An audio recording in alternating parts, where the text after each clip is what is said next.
Hi there, this is Joel from Phantom Talks, and in this video, I'm going to show you how to become a millionaire by the time you retire.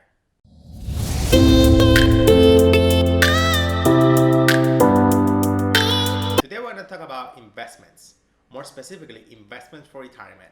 Starting with this episode, we're going to try a different format. We're going to have the short version of the episode, like this one. It's going to be accompanied by a written article on phantomtalks.com, linked in the description below. And in the near future, I'm going to create a longer version of the episode. That way, if you like the short version of the episode, you can read the full article and watch the extended version of the episode. If the topic that we're covering is not of your interest, then you can just watch the small version of the video and decide if you want to continue or not. Let's start talking about investments and investments for retirement. In today's episode, we're going to cover the Roth IRA, but we're going to cover other type of retirement accounts in other videos, so make sure to stay tuned for future videos. When it comes to retirement, early planning is crucial, especially with the Roth IRA. The reason for that is that you want to pay less taxes now, and when you retire, you don't want to pay any taxes at all. So if you're in high school or a college student and you have a part-time job and you have some money to spare, definitely contribute to that, and you're going to thank yourself later. Let's go over some quick details of the Roth IRA. As I mentioned before, with the Roth IRA, you pay taxes now and you don't pay any taxes when you retire and you withdraw this money. For 2019 and 2020, the maximum you're allowed to contribute per year is $6,000 if you're under 50 and $7,000 if you're over 50. Now there's some restrictions on that based on how much money you earn. For example, if you're single and you make between $122,000 and $137,000, then your contribution starts reducing from $6,000 to zero.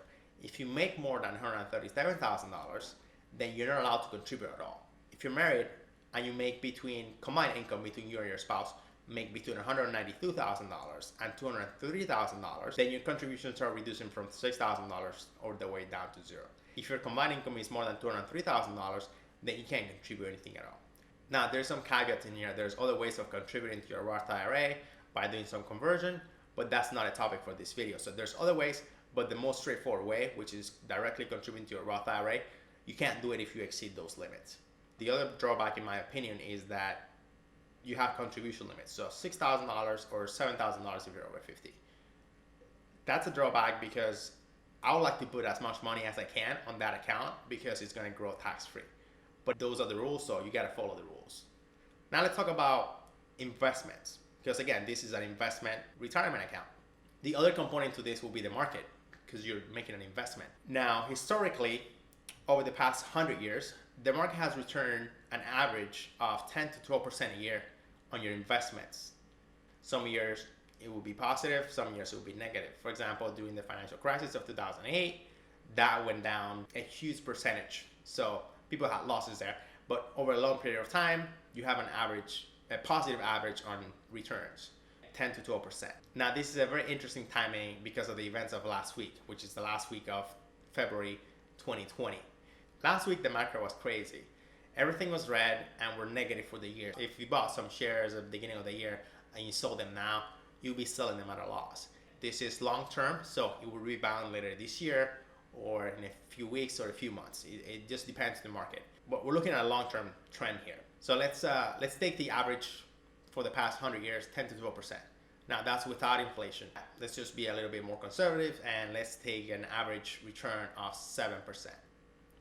If you start when you're 25 and you contribute the maximum amount allowed and you do it from 25 to 65, including the first and last one, that would be 41 contributions in 41 years, including 25 and 65, then you would have contributed a total of $246,000. So you put in $246,000, and with the average return on your investments, you'll be looking at $1,200,000-something.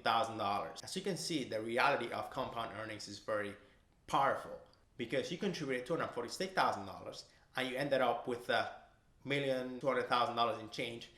And this is tax-free money that you don't have to pay any taxes on it. So imagine that. Again, that's why I'm reinforcing the fact that you should start as early as possible in your career, because as your career grows, you will start earning more money and it could put you in a position in which you're not allowed to contribute directly to it, and then that will limit your contributions. So Start as early as possible and you'll thank yourself later. So you can see you're able to become a millionaire by retirement by just contributing $6,000 a year for a period of 4 years. So it's very powerful. The Roth IRA is one of my favorite investment accounts for retirement because of this fact. You don't have to pay any money after retirement when you take this money out. Balancing contributions between your Roth IRA and other traditional IRAs and the 401k, it's a great way of making sure you have a good standard of living when you retire, so that way you can enjoy your life after retirement.